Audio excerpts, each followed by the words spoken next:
most prosperous, cultured, and beautiful nation in the world, as it had been for centuries. An exquisite social culture, with the king and the upper classes throwing crazy parties every night, enjoying high living and fine dining.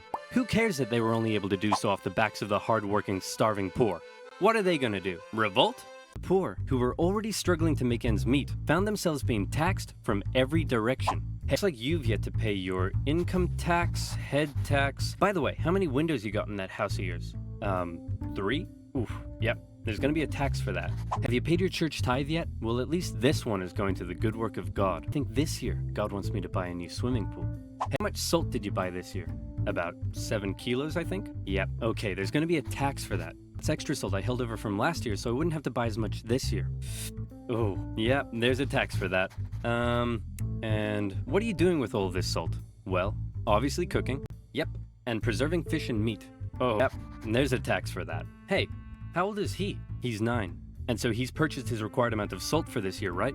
What? No, he's 9. Looks like I'm gonna have to tax you for that. There's gonna be a tax for that. A huge portion of the peasants' harvest had to be given up. And there was also the labor tax, where peasants were required to work a certain number of days for their local lord without pay. Obviously, people weren't too happy with these taxation policies. And in particular though, the people really hated how inconsistent the taxation rules were across the nation. And also the fact that the first 2 estates often had to pay very little, if any tax at all. And so, the anger continued to grow. France had a population that was just about ready to explode. What could push them over the edge? A series of harsh summers and winters left the peasants' harvests in ruin, meaning they had no food or money, and the cost of bread skyrocketed. Of course, the upper classes had massive stocks of grain and wheat, so they were virtually untouched by this new crisis. But now the poor really were starving, and they began to riot.